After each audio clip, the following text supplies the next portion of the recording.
Ky episod u mundësua nga Smile.al, Vodafone, Lajthiza, Metropolitan, Melia Durrës, Tumo. Unë Blerina Bombaj ne intervistoj një herë në 20 vjet, po kur ndodh dua t'jetë diçka e mirë. Është e vërtet kjo? Po. Ne jemi takuar para 20 vjetësh. Blerina Bombaj sapo kishte ardhur nga Greqia dhe po fliste shumë për ushqimin, po na tregonte se ushqimi ishte dhe mirëqenia, në kuptimin e cilësisë së jetës, jo ngopje. Dhe e kujtoj shumë mirë, jemi takuar në atë kohë ka qenë Living Room.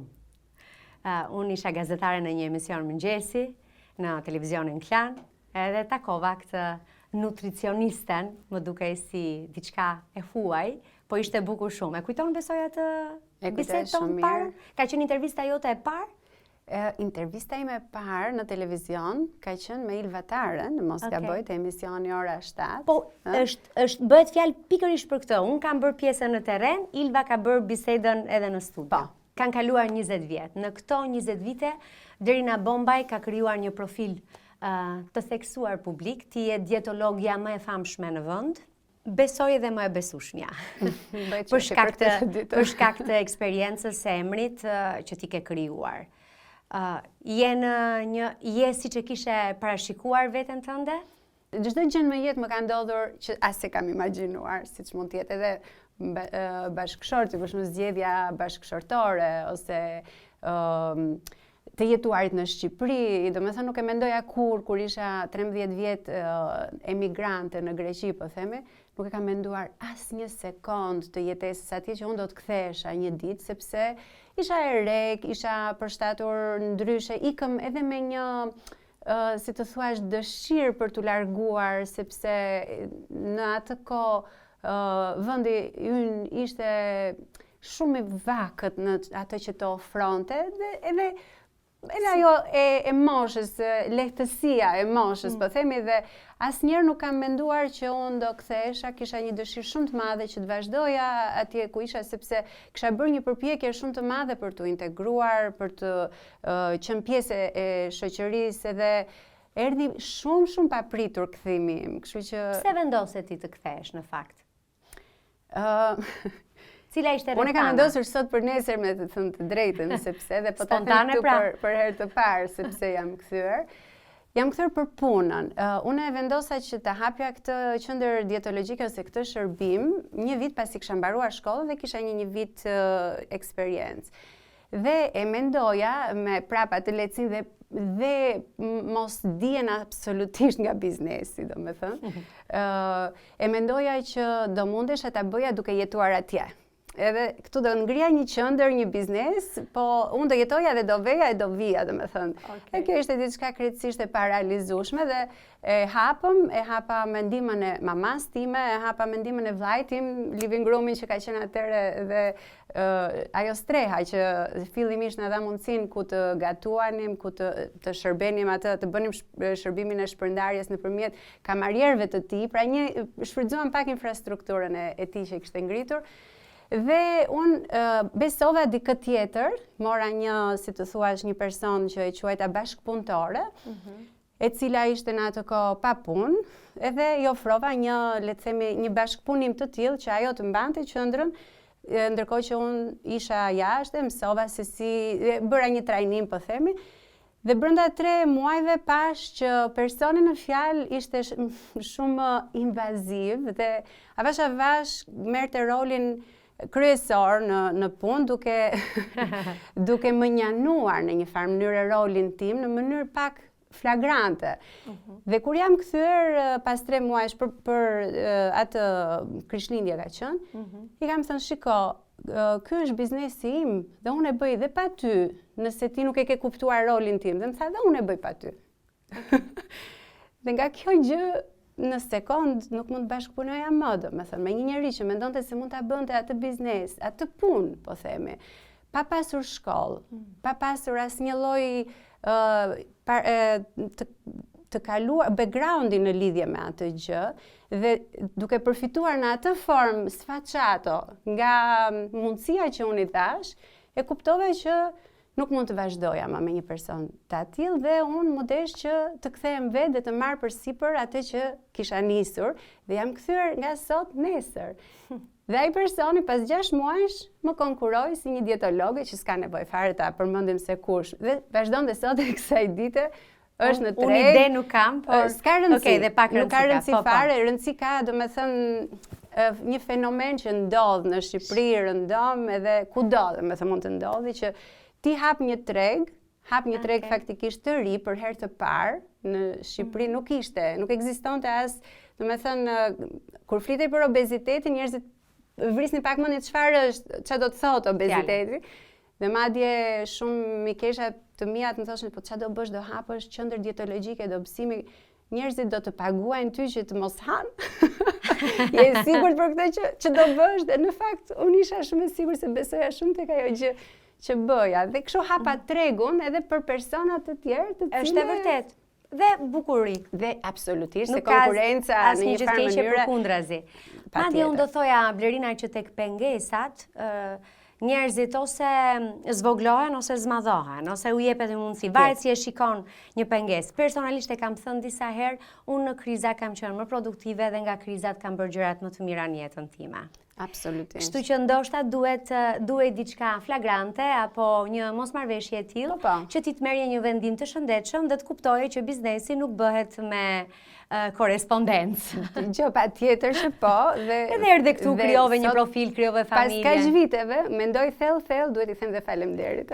Ja, mund t'ja themi sot, faleminderit. Sepse realisht, domethënë, kthimi këtu më bëri shumë mirë, mund t'isha shumë mirë dhe diku tjetër, nuk e di se si do ishte, por jam shumë e kënaqur. Unë kam jetuar në Athinë në 13 vjet. Kam ikur 16 vjeç nga Shqipëria dhe jam kthyer 29. Si u gjende ti tek ushqimi, tek ky formim? Pra, përgjithsisht e para një herë për kontekstin e kohës nuk ka qenë një gjë tradicionale, ishte një risi, ishte diçka e re. Peti diçka, një emision në Athinë, takove dikë që u frymëzove, peti diçka në familjen tënde, në fakt diçka keni në gjak, kam parasysh suksesin e vllajt tënd me living roomin e famshëm që nuk u përsërit kurrë. Po, ai pati, ne të dy kemi punuar në shërbim bashkë me vllajën atje, sepse kemi qenë familjarisht në Athinë dhe kemi punuar në restoracion të dy, ka pas periudha që kemi punuar edhe të dy në të njëjtin lokal për shumë vite. Dhe e kemi të dy këtë eksperiencë dhe atë eksperiencë e shfrytëzoi më së miri për të sjellë këtu një shërbim të ri për kohën atëre dhe me një koncept ndryshe. Ndërsa pjesa ime me ushqimin ka qenë thjesht rastësi, sepse unë kam aplikuar për 3 shkolla, nga të cilat dietologjia ishte e treta. E para ishte mjekësia, e dyta ishte biologjia dhe e treta ishte dietologjia dhe më ka dalë komplet rastësisht. Por kur më ka dalë, jam gëzuar pa mas. Domethënë, ndjeva që ajo do ishte një ardhme për mua të cilën do ta përqafoja me shumë dashuri edhe për kushtim. Dhe që më frymëzonte, që në momentin e parë që unë mora vesh që kam kaluar për këtë që s'ma priste mendja, si isha as e përgatitur, dhe atëherë ka qenë vetëm 2 vjet që ishte hapur si universitet, si shkollë e lartë tamam, domethënë se më përpara ka qenë 3 vjeçare. Ishte vetëm viti i dytë që ishte bërë një shkollë universitet dhe kishte të gjithë thoshin, domethënë që ka shumë të ardhme, është shkolla e të ardhmes, këtu në 94-ën kam kaluar. Ti beson tek fati, që e kemi të shkruar? Besoj te ajo energjia e universit që i çon gjërat atje ku duhet në përgjithësi. Tani flitet shumë për dietat. Të gjithë e kanë një mendim, një dietë, një sekret. Është koha kur ushqimi kur më përpara nuk ka qenë kaq i rëndësishëm, ka qenë i rëndësishëm që tek primati që shkonte dhe gjente gjën e gjallë dhe siguronte mishin dhe ishte si mbijetesë. Po tani është si cilësi jete, madje është shëndet. Dhe ne po kuptojmë që ajo çfarë ne ham na ndikon tek shëndeti ynë, tek jetëgjatësia jonë. Kjo është më së vërtetë dhe preke një temë që është shumë e rëndësishme në kohët e sotme, sepse në kohët e sotme një njeri brenda një dite mund të mësoj aq sa 50 vjet përpara mund t'i duheshin 100 vjet ti mësonte. Pra informacioni është i jashtëzakonshëm dhe me një shpejtësi shumë të madhe. Po problemi i gjithi me këtë informacion është sa mund të ndash ti të vërtetën nga e pa vërteta.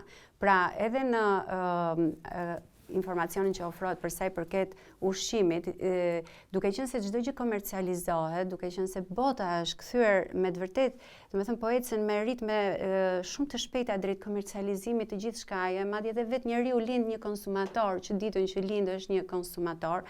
Është ky problemi i madh që ti të ndash informacionin nga falsiteti ose të vërtetën nga e gabuara ose nga e pa vërteta, e cila mund të jetë dhe me qëllim, mund të jetë dhe pa qëllim. Dhe duke qenë se vetë dietologjia është ushqimi, gjithçka është komercializuar, pra nuk ka ngelur më një nevojë mbijetese ushqimi. Ushqimi është identitet, është brand, është modë, është status, pjatat që postohen. Absolutisht. Kjo e ka bërë tani, e ka futur në një botë të rreme, le të themi, ku gjithë secili ka një opinion, gjithë secili mund të përfitojë nga ky interes. Dhe ti nuk e ndan dot, kush e ka të drejtë? E ka Blerina, të dëgjoj Blerinën apo të dëgjoj këtë mjekun që thotë të kundërtën e Blerinës? Ky është halli im i madh. Është halli i madh. Të dëgjosh atë të cilin ti e di që çfarë ka mbrapa. Cila është historia e këtij personi, cila është vepra e këtij personi. Që nga shkollimi, cili është shkollimi, çfarë vepre ka, çfarë punë ka bërë, se puna e Blerinës flet vetë për shembull. Deri 20 vjeç që është në këtë treg, deri diku njerëzit mund të kërkojnë dhe të pyesin dhe të mësojnë që nga erdhi dhe çfarë ka bërë këto 20 vjet. Sikurse flasin për shembull për një informacion, kërko çfarë eksperimenti ka nga mbrapa. Çfarë prove ka, çfarë studimi ka, mos i merrni gjëra shablon. Në përgjithësi unë kur jap një informacion, përpiqem ta orientoj dëgjuesin dhe ti them ku e bazoj, ose t'ia shpjegoj dhe argumentoj, dhe t'i jap një linjë logjike. Këtë gjë duhet ta kërkojnë nga të gjithë kur marrin një informacion dhe mos të hanë gjithçka ashtu siç ju serviret, por të pyesin pak, të jenë më critical, domethënë më kritikues në mendim. Patjetër, më skeptik, i vënë gjërat në dyshim, të testojnë, të verifikojnë. Tani, Blerina, a jemi ne gati, është trupi ynë gati për këtë bollok të madh edhe ushqimor? Sepse dikur kam përshtypjen që njerëzit nuk kanë ngrënë me vakte, kanë ngrënë kur kanë patur mundësi. Pra, ADN-ja jon mund të kenë ngrënë një herë në 3 ditë, sepse varej kur ata gjenin ushqim. Më pas në shekullin e fundit dhe të parafundit u shfaqën supermarketet edhe ushqimet industriale që Amerika dhe vendet e zhvilluara që s'kishin kohë të gatuanin dal nga dal si në Itali apo në Shqipëri, e futën pak të ushqimin e shpejt dhe njerëzit hanin gjëra me vete, filluan të shëndosheshin, të ndryshonin. Tani kemi 3 vaktet, kemi kaluar tek... Kemi vetëm 3? Po, janë bërë dhe më shumë, po ndërkohë përpiqemi të heqim darkën. Ajo çka dua të kuptoj nga një dietologe si ti me eksperiencë, është kjo pyetje. Për sa vakte jemi të projektuar na? Shiko Mira, ne nuk është se jemi të projektuar për një numër të caktuar vaktesh, por në të gjithë historinë e njerëzimit që njihet, në asnjë moment kur nuk ekziston një periudhë ku njeriu duhet të refuzojë ushqimin, por përkundrazi, ekziston gjithmonë një parahistorik ku njeriu duhet të luftojë për të siguruar ushqimin. Pra, edhe meshkujt ishin interesant në sytë e femrave dhe atraktiv ata që ishin muskuloz. Pse? Sepse tregonin që një mashkull muskuloz është i aftë të gjej ushqim, është i aftë të gjej prenë e tij, domethënë të jetë një gjuetar, një gjahtar i Zotit. Të jetë i fortë sepse duhet të siguronte ushqim dhe make-upi jon gjenetik, përbërja jon gjenetike, është e orientuar dhe përshtatur me kushte ku njeriu gjithmonë duhet të kursente energji, sepse nuk kishte ushqim, jetonin, domethënë në kohë skarciteti, kishte verë, kishte dimër, në dimër nuk kishte mundësi për të gjetur ushqim dhe çka bëj në verë, akoma dhe natyra, verën e ka bërë me ushqime të pasura në sheqer siç janë frutat, sidomos afër vjeshtës, fruktoza veçanërisht rritet shumë tek frutat në mënyrë që njeriu të shtojë dhjam dhe ta ketë atë për për dimrin dhe në dimër të avash ta shpërboj dhjamin, pra ta përdori për energji, madje dhe vitamina D në ver, nga që është një vitaminë e depozitueshme në dhjam, është e tretshme në yndyrë dhe depozitohet në dhjam, vitamina D gjatë verës depozitohet dhe duke humbur dhjamin gradualisht në dimër shpërboj dhe ajo nga depozitat dhe përdorej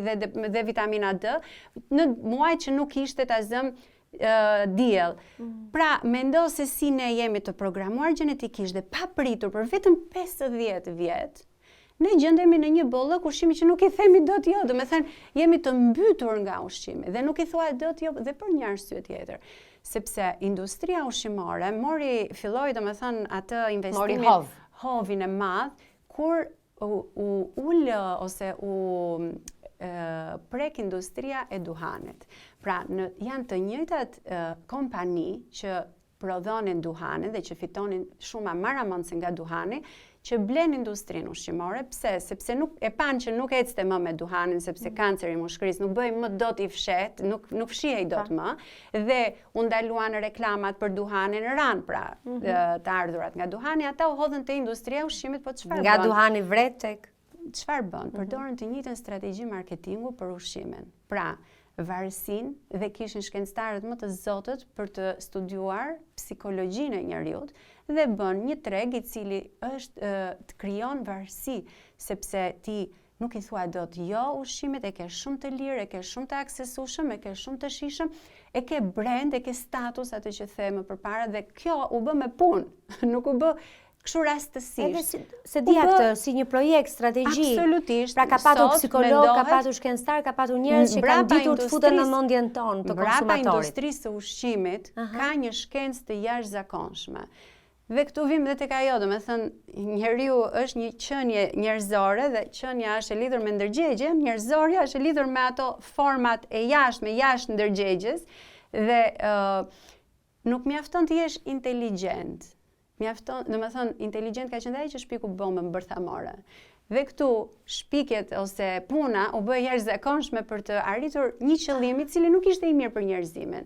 Dhe nuk mjafton, do me thënë, ti jesh inteligjent, duhet ti jesh edhe një çik i ndërgjegjshëm.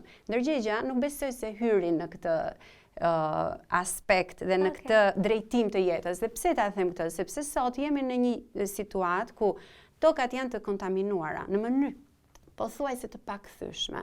Dhe toka ju la vetëm shkencës së kimisë. Dhe nuk është se bota nuk ishte shkencëtar të mirë në biologji dhe në fizikë, se toka është kimi, biologji, fizik, nuk është vetëm kimi. E vërtet. Por këta nuk bashkëpunuan ndonjëherë me njëri tjetrin, sepse qëllimi ishin të ardhurat. Industria ushqimore, qëllimi nuk e ka që njerëzit të jenë të shëndetshëm. Të hanë mirë. Jo, e kanë që të kenë sa më shumë të ardhura, janë me shifra, janë të llogaritura. Pse ti mendon na ushqit që duhet të prodhojmë shumë më tepër grur, misër, ushqime të lira që të zhduket varfëria ose uria në botë, u zhduk gjë uria në botë në mënyrë absolute. Kemi një pjesë të botës që është obeze dhe shumë e pashëndetshme, dhe kemi edhe një pjesë të botës që është e uritur dhe prapë e pashëndetshme. Pra nuk u zgjidh asnjë gjë. Kështu që ajo që i ka ndodhur, le të themi, industrisë ushqimore dhe shëndetit të njeriut, ishte një drejtim krejtësisht i gabuar që mori njerëzimin në gjithë këtë aspektin komercial, pra materialist. Ndërsa ti flisja, Blerina po më kujtoi reklama e parë për bananet në Shqipëri, duhet kem qenë 12 vjeç, 92, 93. Edhe isha shumë kurioze ta dija se çfarë shije kishte fruti egzotik. Dhe kur më në fund e provova, nuk më duk diçka wow, por thash shumë e mirë, dhe tani e kuptoj, sepse e kisha parë në reklam. Dhe aq më tepër pastaj më kujtohet nga fëmijëria që shikoja me adhurim ricotën në gjizën italiane. Dhe ti mendon dhe krijon disa gjëra në kokën tënde dhe është efekti dhe ne harrojmë ndonjëherë që pas kësaj është një industri e tërë. Dhe këtë e kanë ditur shumë mirë, sepse këtë strategji marketingu e bën për duhanin. Për ushqimin ishte edhe më e lehtë, sepse ushqimi është diçka që njeriu pa cilën nuk jeton dot. Është vetëm ajo që bën çdo ditë, disa herë në ditë.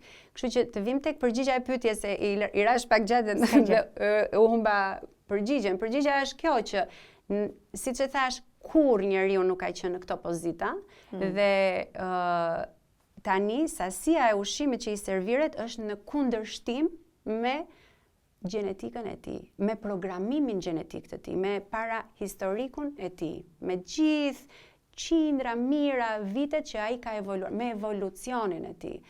Dhe ne nuk e dim nëse kjo që po ndodh tani do jetë diçka që njeriu do përshtatet dhe do evoloj kështu apo do kthjellohet dhe do kthehet mbrapsht. A mendon ti, Blerina, se mënyra e ushqyerjes vitet e fundit, dekadat e fundit i ka shtuar sëmundje tek njerëzimi, tek shoqëritë? E vërteta është që më përpara njerëzit kanë vdekur më shpejt dhe jetëgjatësia nuk ka qenë kjo, të kuptojmë, jetëgjatësia është rritur, rinia tek njerëzit është rritur, cilësia në pamje, në jetë është rritur, por sëmundjet janë, pavarësisht se sot shkenca është e zhvilluar dhe po i mban në kontroll, ka mundësi të shërojë më shumë, por prapë sëmundjet janë. Dhe ka një faktor që flitet vazhdimisht shpesh për ushqimin. Ku e rendit dhe në lista e Blerina Bombajt për ushqimin që vret, është fjalë e madhe, për ushqimin që nuk i bën mirë dhe që mund të krijojë sëmundje tek njeriu. Unë do të ta perifrazoj prapë me tokën. Ajo që i bën tokës, për sa i përket bujqësia, domethënë e sotme, ajo që i bëri tokës është që e varfëroi në mënyrë ekstreme, sepse ju desh të bëj monokultura shumë të mëdhaja, pra vetëm grur, vetëm misër, vetëm me sasi shumë të mëdha që të dilte me leverdi ekonomike, dhe që ti të humbësh biodiversitetin, sepse kësaj thonë që të zhdukësh biodiversitetin.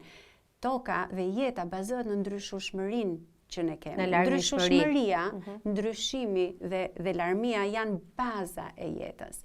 Dhe ti duke bërë një bujqësi të tillë, të desh që të mbrohesh nga ana tjetër, se ai biodiversitet krijon një mikrobiom të tokës, baktere të tokës, të cilat i japin shëndet bimëve.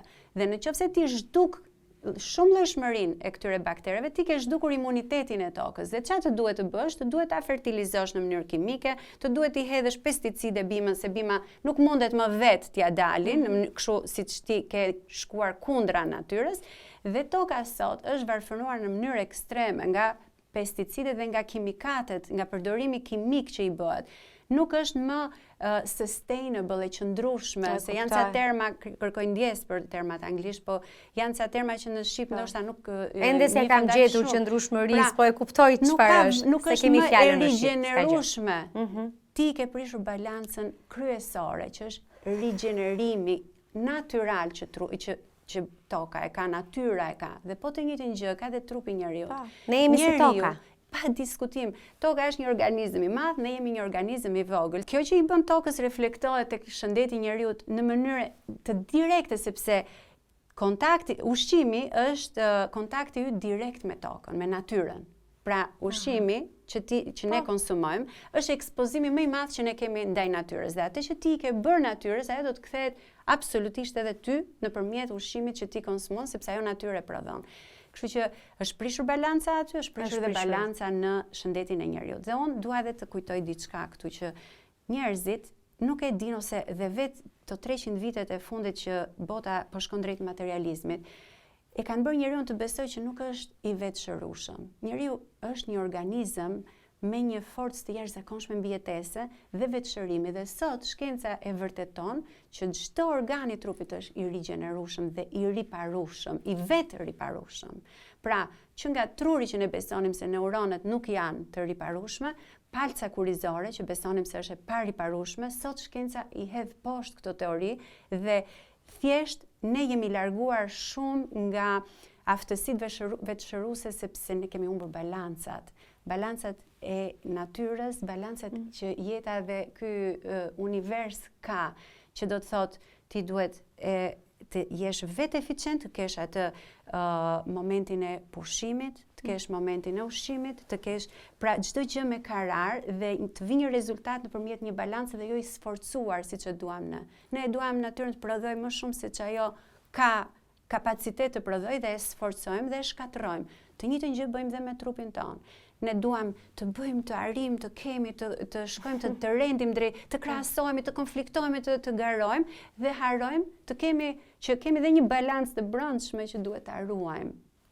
kjo mendoj se ka çuar në problem madhor shëndetin e njeriut. Më pëlqen shumë kjo që thua dhe fakti që ne i kemi aty veçërimin. Shëndeti ynë është tek ushqimi, tek ajo çka ne ham. Si e ham dhe kur e ham. Shëndeti, ushqimi është një nga resurset që ne kemi, po ka dhe një ushqim tjetër, që është ushqimi shpirtëror.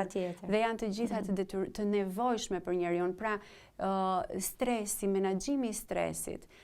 Stresi është i vërtetuar që ul imunitetin e njeriut. Imuniteti i njeriut është i aftë të bëj mrekullira, po ne nuk e lëm, sepse ne harrojmë atë që thash, të japim të gjitha ushqimet e nevojshme trupit tonë, jo vetëm ushqimin fizik, po dhe ushqimin mendor, ushqimin shpirtëror. Ne e dim shumë mirë shkencërisht që qelizat imunitare godasin dhe mund të eliminojnë qelizat kancerogjene. Dhe ne, secili prej nesh, në çdo moment, gjithë ditën, mund të ketë një qelizë që shkon keq.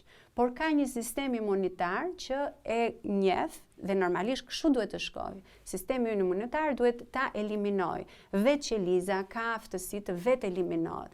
Të gjitha këto janë gjëra që trupi i njeriu i ka. Ne nuk e lëm që ti zhvilloj, sepse kemi prishur balanca. Do ta them ndoshta shumë herë sot, po mendoj se ekuilibri është thelbi i jetës. Të kuptoj dhe vjen shumë bindshëm tek unë kjo që thua. Sa që është e bukur është edhe e hidhur, se mendon që i kemi dhe kapacitetin, jemi dhe të mirët dhe të këqinjtë e vetes. Eksakt, mendoj. Cilat janë ushqimet që ndikojnë mirë tek truri ynë? Do të them diçka, truri sidomos te gruaja, po do flasim për gruan më shumë sot, po se te mashkulli funksionon pak ndryshe ose në të kundërt, po për të njëjtin qëllim. Tek gruaja truri ka 3 faza, përveç në embrion, domethënë që është zhvillimi kryesor, ka 3 faza shumë të rëndësishme, që është puberteti, shtatzania dhe menopauza. Truri i gruas është i lidhur dhe i orientuar shumë nga estrogeni. Pra, nëse ne quajmë estrogenin hormon të seksit, hormon femëror, hormonet të seksit, estrogeni është hormon i trurit sipas shumë neuroshkencëtarëve dhe te gruaja luan një rol të jashtëzakonshëm. Në pubertet, ti e di shumë mirë që adoleshenca ka ato shpërthimet e veta dhe hormonet janë ato që e bëjnë trurin të ketë totalisht një riformatim dhe të dali nga ai riformatim, përveç fazës që budallepsin pak. Patjetër, i ke adoleshentë, kështu që o zot, më jep durim. Nga ai moment del një individ pak më i përgjegjshëm dhe një individ që ka aftësi ta vëri veten në pozitat e tjetrit, sepse ndryshe nuk mund të funksionojë në një shoqëri dhe të bashkëpunoj dhe ndjenja të bashkëpunimit e punimit në skuadër. Kjo është faza e parë. Faza e dytë është këto lidhen ngushtë me estrogenin. Faza e dytë është në shtatzani, ku truri i gruas fillon të bëhet një çik merr pak nota më agresiviteti për të mbrojtur bebin. Dhe këto janë të gjitha proceset të nevojshme që natyra dhe evolimi i ka për të mbijetuar. Është thjesht mekanizmat e mbijetesës. Dhe aty fshihen shpjegimet për çdo gjë në fakt. Dhe faza e tretë e riformatimit është menopauza, e cila te gruaja fillon shumë herët në ndryshim nga burri. Fillon që perimenopauza fillon që 40 vjeç dhe ka 10 vjet përpara, zakonisht mosha e menopauzës është mesatarja 51, po tani po zbret dhe më poshtë 49. Dhe në të gjithë këtë periudhë, ky estrogen bie në një formë shumë drastike te gruaja. Dhe truri është i pari organ që e ndjen në një mënyrë ekstreme dhe ti kupton, kush është që na ndjek që është në moshën pak a shumë të 40 e sipër, ti fillon dhe kupton harron që ti harron çelsat, ti i ke ta zëm syzet kokë dhe thua kam vënë syzet, je duke folur në telefon edhe thua ku kam telefonin, harron emra, nuk të kujton, ke një mjegullim. Këto janë faza të cilat janë shumë të vështira për gruan dhe fatkeqësisht vetëm tani po fillohet të trajtohet si një situatë që meriton atë vëmendjen e dur, sepse më përpara trajtimin e duhur dhe sot ndoshta edhe shumë këtu te ne që janë një çiksi më tradicional të thonë me se s'ke gjë. S'është në një gjë, është si gjithë tjera, domethënë. Po jo s'është kështu. Ajo kalon një fazë shumë të vështirë, se në 5 vjet estrogeni bie në nivele 5%, në një kohë shumë të shkurtër. Dhe ky hormon që ushqen trurin është stimul kryesor për trurin e gruas. Është antiinflamator për trurin, është antioksidant estrogeni për trurin. E lë domethënë trurin ton në një situatë kaotike dhe gratë shpeshherë kalojnë në terror, domethënë kalojnë në atake paniku, izolohen, ankth, kanë një jetë mizerabël për disa vite dhe askush nuk i kupton. Sepse edhe shkenca është pak seksiste, pra edhe shkenca... Po, kjo është e vjetër sa bota. Po të shikosh, të futesh të vësh në PubMed, që është libraria mjekësore, dieta dhe menopauza, ose vetëm menopauza, dalin disa mira studime. Po të vësh shtatzania, të dalin qindra mira studime.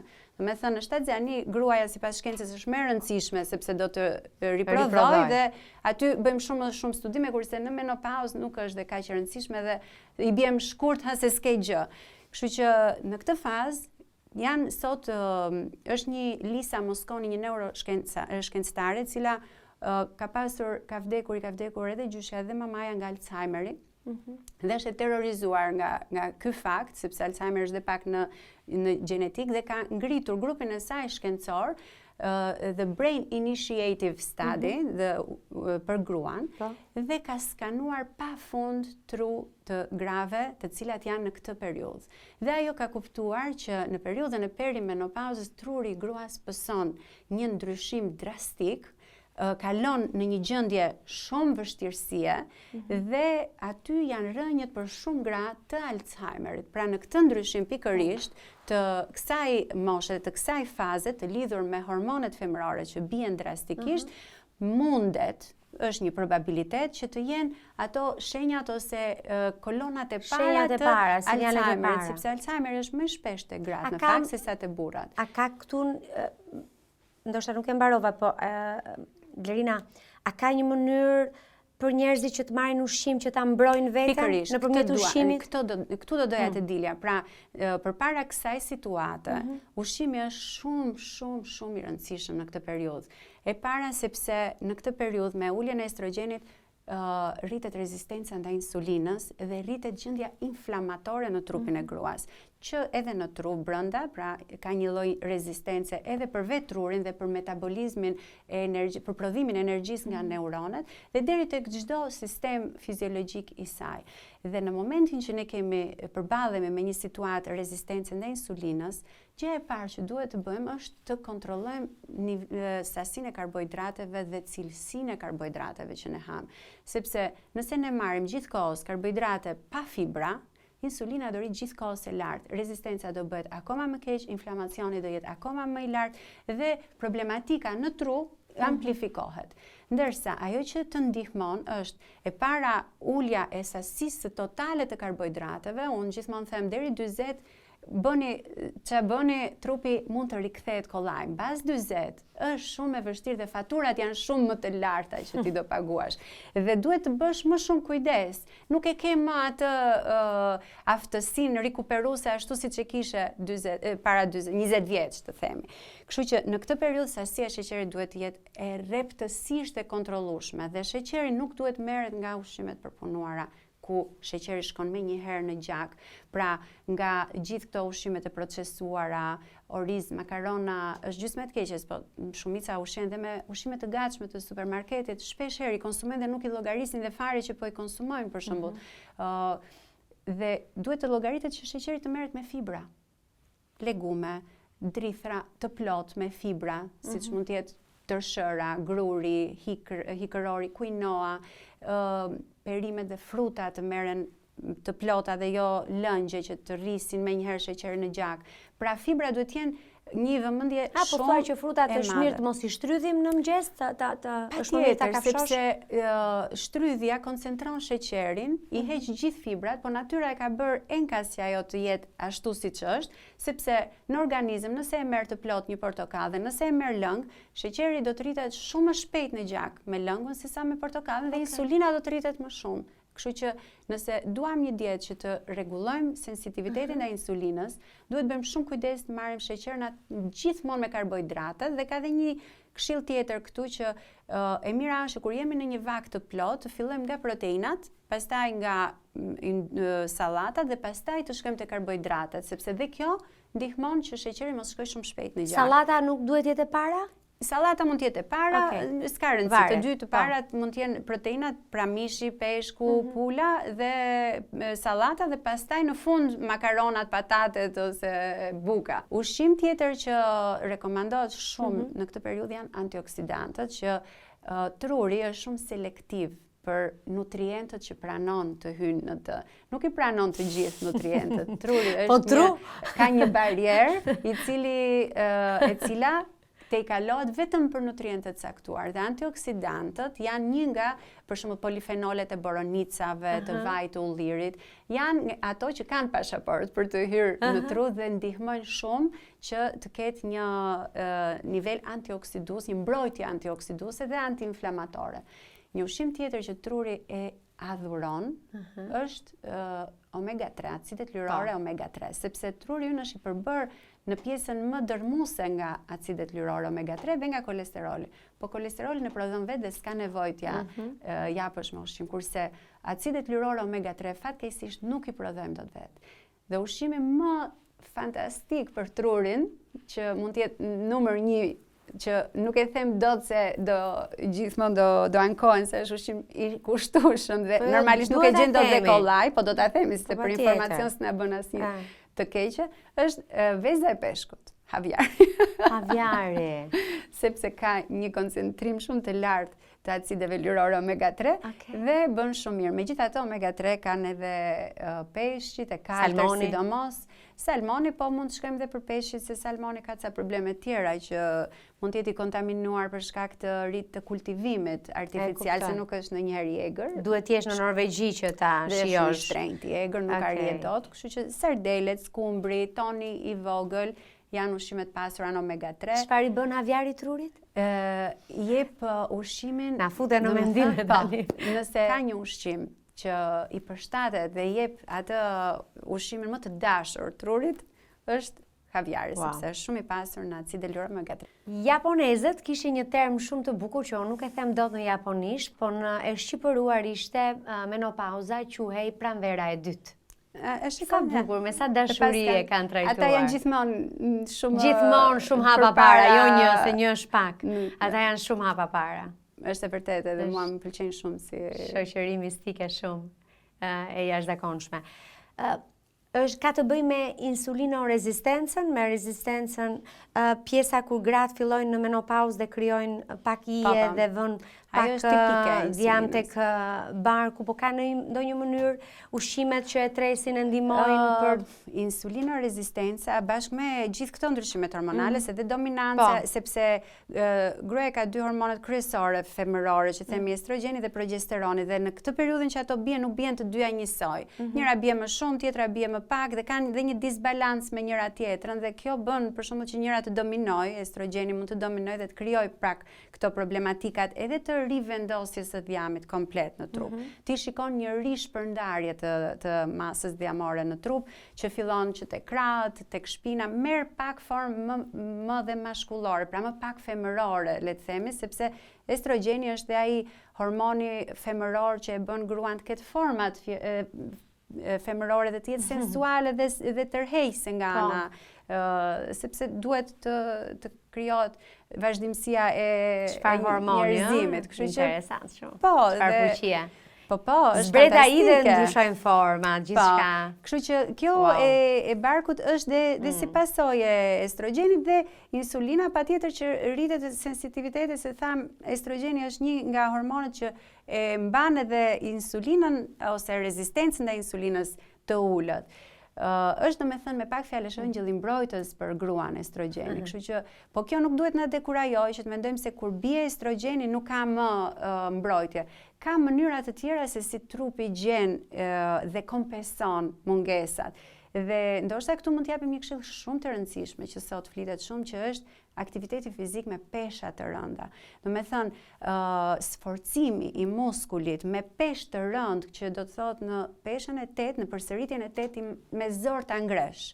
Jo kështu thjesht pesha, 1 kg, 2 kg, por me pesha të rënda, mund të ndikojë si një stimul në tru të ngjashëm me estrogenin dhe mund të ndikojë në uljen e efekteve anësore të estrogenit të gruaja dhe ta mbrojë shumë. Dhe ky është një nga drejtimet që neve duam shumë që t'i japim vëmendje, dhe njerëzit gratë sidomos, po dhe burrat për arsye të tjera, duhet ta shikojnë si arkën e kursimit të rinisë në trupin e tyre, aktivitetin fizik me pesha. Vitamina D. Nuk e di pse, ndoshta unë jam nënshtruar një bindje kolektive, mund mos jetë dhe lajmi vërtet, po që ne shqiptarët e kemi pak të ullët. Është e ka gjithë bota të ullët. Do me thënë gjithë vendet mesdhetare, se për vendet e tjera s'bën çudi, vendet nordike, po vendet tona bën çudi, se ne jemi vendet me shumë orë diellore. Dhe nuk merret edhe vetëm nga dielli. Vitamina ka disa orare të caktuara që e merr dhe nga dielli, më duket. Vitamina D merret vetëm nga dielli, sepse nga ushqimi merret shumë pak. Po, e kisha fjalën që jo nga ushqimi, po.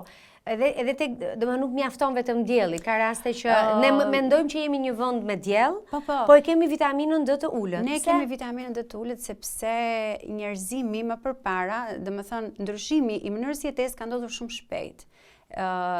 Dhe njerëzimi më përpara ka jetuar shumë në natyrë. Ka punuar jashtë, ka ecur jashtë, ka ndënjur jashtë, kanë pasur shtëpit jo me 4 mure që mbyllemi. Dhe kontakti me diellin absolutisht ka qenë shumë më i gjatë ditës. Konstant në jetën e tyre. Në fillim, vitamina D, mungesa e saj, se vitamina D është 500 milion vite substancë. Pra, që 500 milion vjet përpara në qelizat eukariotike, vitamina D duket që të jetë aty si një mbrojtës dhe më shumë është lidhur me imunitetin e gjallësave, ka qenë te planktonet, ka qenë te format e para të jetës prezente vitamina D. Pra me ngacmimin e rrezeve të diellit krijoi një sterol. Kurse tani këto në 1920-ën u shfaq rakitizmi. Rakitizmi ndodhi kur fëmijët e fermerëve nga fermat shkuan në qytet dhe nuk jetonin më aq shumë gjatë. Pra me industrializimin, me fabrikat, me punët në qytet, me përqendrimin jashtë fshatit, u pa që fëmijëve filluan t'ju zbuteshin dhe t'ju shtrëmbëroheshin kockat. Rakitizmi është zbutja e masës kockore dhe deformimi i kockës. Dhe më pas shumë eksperimenteve u vure që kur i nxirnin këta fëmijë në diell, përmirësoheshin. Dhe kështu zbuluan substancën e vitaminës D që është e tretshme në yndyrë, që në fakt nuk është një vitamin, po është një hormon, në trup ka rolin e një hormoni, sepse vitaminat janë substanca që ne i marrim se nuk i prodhojmë dot. Vitaminën D ne e prodhojmë vetë. E prodhojmë dhe e prodhojmë nga kolesteroli vetëm në sajt të ekspozimit në diell. Tani, vim sot në ditët e sotme. Ditët e sotme vërtet nuk ka rakitizëm, sepse mungesa nuk është aq e theksuar, por ka një mungesë të theksuar sepse ne nuk dalim më në diell. Ti mund të kesh diell sa duash për jashtë. Puna është se sa e lë ti lëkurën tënde të rrihet nga dielli. Dhe duhet minimalisht 5-10 minuta, varësisht të tipit të lëkurës, se lëkurat më të errta thithin më pak, absorbojnë më pak ose prodhojnë më pak vitamin D. Njerëzit më mbi peshë prodhojnë prap kanë nevojë për më shumë vitamin D, sepse kanë një masë diamore të madhe që e thith vitaminën D dhe e mban të bllokuar aty. Mosha e tretë ka probleme sintetizimi, duhet rri më shumë. Pra, janë shumë faktor, po kryesorja është që ne duhet të rrim 5 deri në 10 minuta të paktën me krahët dhe fytyrën zbuluar në diell. Gjë që nuk e bëjmë sot. Edhe 5 ose 10 minuta ne nuk i bëjmë, se duket si çudi, po nuk i bëjmë, sepse neve dalim hym makinë direkt, ne nuk rrim jashtë, domethënë në diell, vëm syze, jemi në punë gjithë ditën dhe dalim tani ekspozimi në diell që të sintetizosh vitamin D duhet të jetë midis orës 10 edhe orës 3, zakonisht jashtë verës. Në verë mund të jetë që në 9 deri në orën 4. Kaq është, më pas nuk ka më sintetizim, sepse është pjerësia e rrezeve e atill që nuk vetëm në Ekuador mund të jetë pak më kollaj të sintetizohet. Nutrigenetika. Pra, po ta ndash fjalën është ushqimi i gjeneve. Si shprehen gjenet tona? Atëre, nutrigenetika është se si përbërja jonë gjenetike përpunon ushqimin.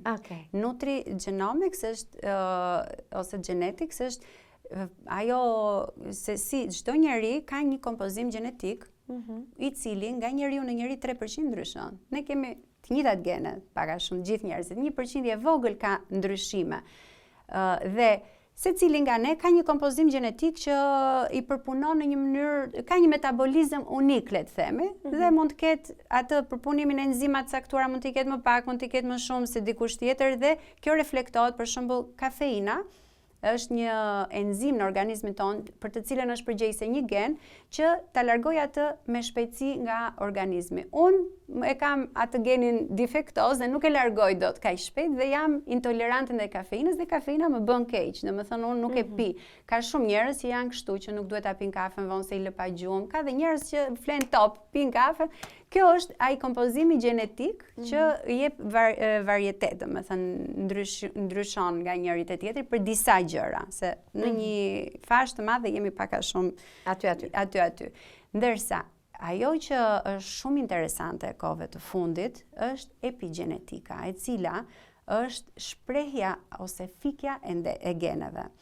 Pra, nëpërmjet ushqimit ti arrin që ti flasësh geneve të tua në saj të aktivizimit të një procesi që e fik atë gen dhe nuk shprehet, ose e ndez atë gen dhe shprehet. Dhe këtu mund të ketë fikje pak, fare, ose ndezje pak, shumë, etj. Etj. Pra, ka një dhe këtu një variabilitet, le të themi, në ndryshimin e efektit të ushqimit dhe të fenotipit.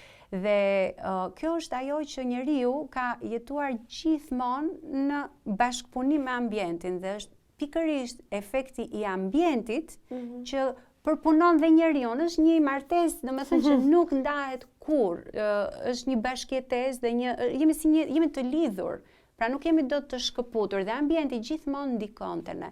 Dhe epigenetika është ajo që, domethënë, genet tona në saj të historive që ne kemi pasur të njerëzimit, dhe secili prej nesh mund të ketë, domethënë mund vi nga një historik i caktuar njerëzish që kanë kaluar histori të caktuar, ato kanë lënë këto shenja në shprehjen e geneve. Pra, mund të jetë që paraardhësi se kanë pirë fare kafen dhe nuk ka qenë e nevojshme që të shprehet geni i metabolizmit të kafeinës, po them tani, po e them kështu trash. E kuptoj. Po për tu kuptuar. Si për rall pak kështu, thjesht. Kështu që ne në këtë formë kemi një valixhe të cilën mbajmë historinë që kemi pas shpinës tonë dhe pas krave tanë. Pra ne marrim me vete dhe atë që kanë ngrënë paraardhësit tanë. Në një kuptim ne marrim ushqimi gjyshit e gjyshes time janë disina dënëntime. Për shtatshmërinë që ata kanë arritur me ambientin ku ata kanë jetuar dhe me gjithçka që ata kanë përjetuar.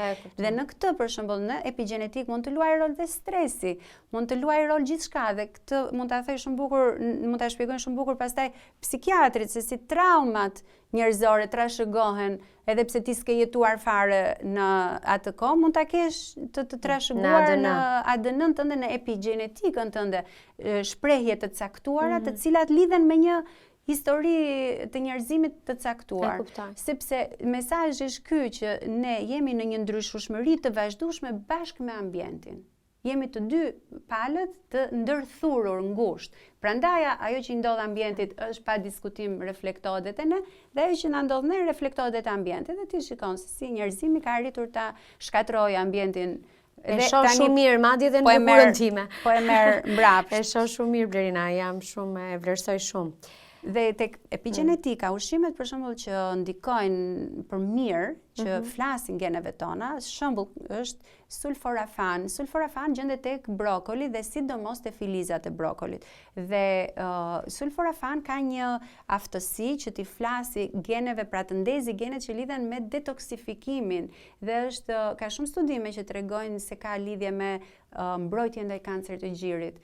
Brokoli, të gjitha kjo familja e kryqëzoreve, po veçanërisht filizat janë shumë të pasura në sulforafan dhe ka shumë studime interesante që tregojnë efektin e jashtëzakonshëm që kanë në mbrojtjen kundër kancerit të gjirit dhe në përgjithësi kundër aktivitetit kancerogjen. Blerina, çfarë mendon ti për maçën dhe avokadon që kanë pushtuar botën? Shiko, është një industri nga pas apo janë kaq të mira? Shiko tani, të themi të vërtetën dhe të jemi realist dhe të sinqert, shkenca e dietologjisë ende nuk di shumë. Kjo duhet të thënë dhe sa herë që është dhe pak marketing. Absolutisht, është abuzim i madh. Është dhe kurajo e madhe të dalësh dhe të thuash që ky ushqim bën këtë ose kjo sepse është shumë e vështirë që ti të bësh eksperimente afatgjata për diçka. Ose sidomos këto që thonë jetë gjatësinë, domethënë zgjat jetën këto janë gjitha hipoteza, sepse asnjë studim nuk ka marrë njerëzit nga 1 vjeç deri të shohin 100 vjeç. I kanë dhënë për shembull brokoli dhe ta shikojnë deri 100 vjeç a jetoj më gjatë apo jo nga ai që s'hëngri brokoli. Domethënë janë të vështira se janë shumë të kushtueshme dhe shumë vështirë të realizueshme. Dhe organizmi i njeriut është kaq i komplikuar sa ti nuk e veçon dot atë që do të masësh nga një mori gjërash të tjera që mund të ndikojnë ndryshe nga secili. Prandaj është diçka që nuk mund të dalësh kurrë me konkluzione. Thënie kështu bombastike, domethënë flasësh me siguri, me garanci. Bën këtë. Gjithmonë kur flasim themi, është ky studimi që sot janë dhe shumë meme që thonë haje vezë, mos ha vezën se doli një studim i ri, pastaj vjen pas 5 muaj. Haje se doli një studim tjetër që thotë që s'është i keq, pastaj del një studim tjetër, domethënë është një shkencë e cila ka shumë përpara ka shumë rrugë, domethënë për të bërë, ka shumë gjëra për të zbuluar, vetë mjekësia dhe biologjia e njeriut është akoma shumë misterioze, vetëm trurin e njohim 5% të tij.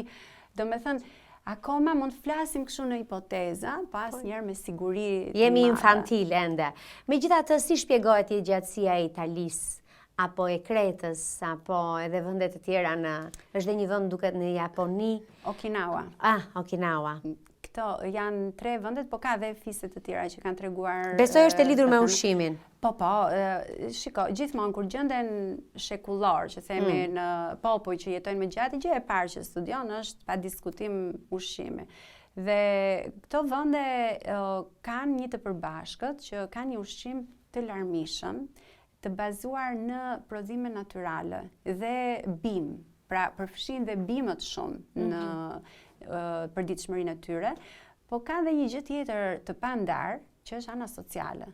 Dhe vendet mesdhetare siç është Sicilia, që janë këto shekullorët dhe Kreta, janë 2 vende që kanë diell, kanë det, kanë një jetë, domethënë që e shijojnë jetën, kanë shumë jetë sociale, pra kanë atë që ulen tavolina, ndajnë ushqimin, ç'a do bëjmë sot, ç'a do bëjmë nesër, nuk janë vende, domethënë janë njerëz të ngrohtë, njerëz që dhe ana sociale, dhe ana njerëzore, ky është studimi i vetëm më i madh që kanë ndjekur me të vërtet 80 vjet, the happiness study, e ke dëgjuar?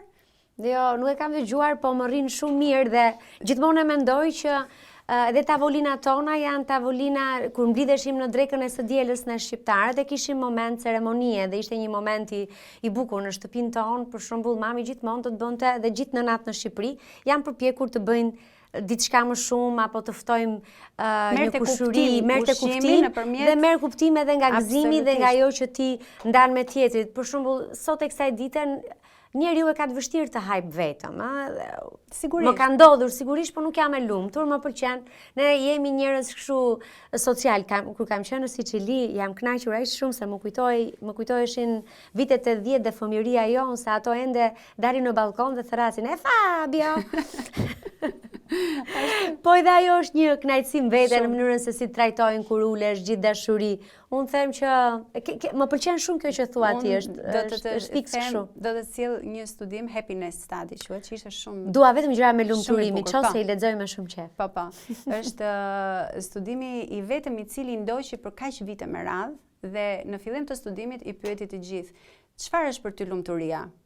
Dhe ata të gjithë thanë fama, lekët, karriera, dhe në fund i pyeti prap, pasi i ndoqi ngushtë të gjithë këta, në fund kur ishin domethënë mbas 80 vjetësh. Po, tani e bëra lidhjen, e di këtë, po do ta lexoj. Po, e di që pyeti dhe i ndoqi, i vëzhgoi dhe nga ana dietologjike, shëndetësore, të tjerë.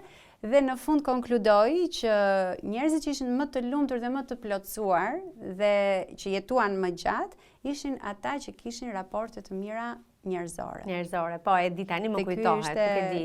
Thelbi i studimit. Pra, as ushqimi nuk ishte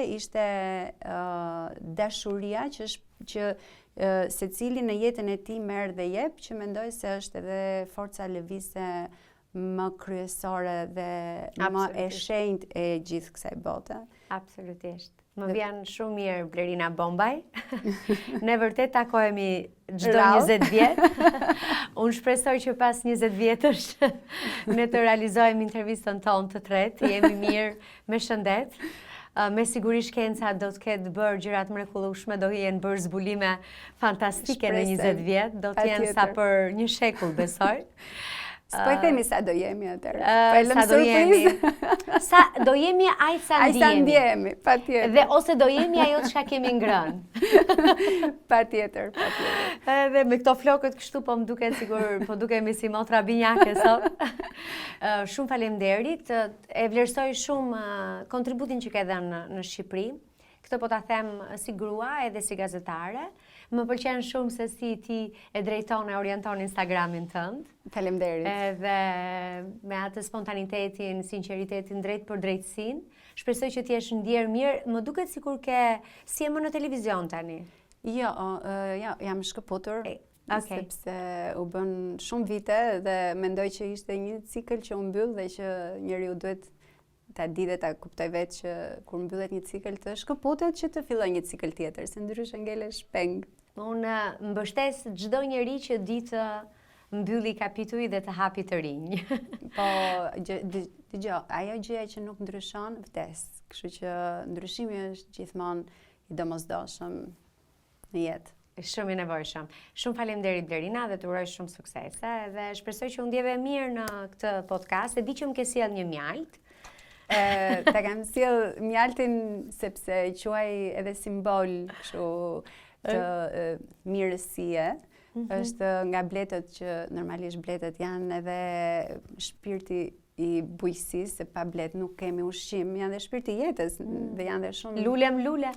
Po kanë edhe fatin një e tyre kush e ka fantastike dhe unë të falenderoj unë që më ftove, erdha me shumë qef, edhe mund të rija edhe disa orë të tjera të flisja me ty sot, edhe të uroj që të kaluara të haruara pa diskutim, për sa i përket anës shëndetësore, por mendoj se mund t'i marrësh më të mirën sepse njerëzit ecin duke u ngritur nga sfida të cilat nëse ngrihesh je gjithmonë më i fortë dhe ky është dhe qëllimi i sfidave, mendoj, dhe nëse njerëzit e marrin sfidën si një bekim, do të jetë gjithmonë bekim. Kështu që të uroj të jesh e bekuar. Shumë bukur, me një lugë mjalt në mëngjes, të gjitha rregullohet. Mëngjesi i ëmbël më duket se ka rënë si teori. Po. Sidomos për moshat që përmendëm. Mirë është që mëngjesi të ketë proteina. Për ne moshat e reja, i kishim fjalë. Po. Për ne gocat e reja. Patjetër. Është i nevojshëm dhe proteinik i nevojshëm. Okej. Ti nuk e ke lexuar ende librin tim, jo se nuk e patur dëshirë, po se ne kishim rënë dakord që unë do të ta dhuroj.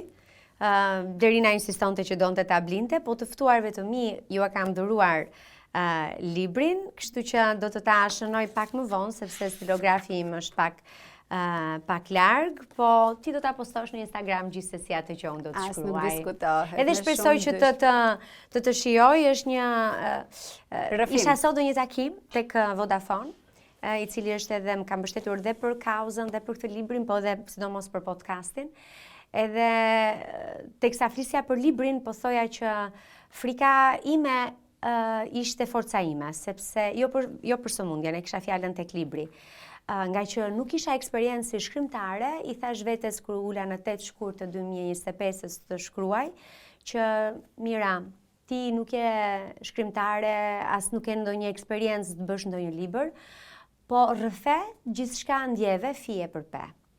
Unë thjesht të tregova e sinqert, edhe ky është një libër që ka dalë nga fundi i zemrës time. Ndoshta kjo është arsyeja që njerëzit po e lexojnë edhe më thonë gjithë që e marrin në dorë dhe nuk e lëshojnë më nga dora. Mendo sa e shpërblyer dhe sa e lumtur ndjehem unë. Sepse sinqeriteti gjithmonë shpërblehet. Absolutisht. Jesh i sinqert është një zgjedhja më e pagabuar. Faleminderit Blerina shumë. Ushqimi i pagabuar për raportet. Patjetër. Që bën gjithmonë mirë. Okej, dhe të uroj dhe unë ty shumë shëndet. Faleminderit shumë. Ky episod u mundësua nga Smile.al, Vodafone, Lajthiza, Metropolitan, Melia Durrës, Tumo.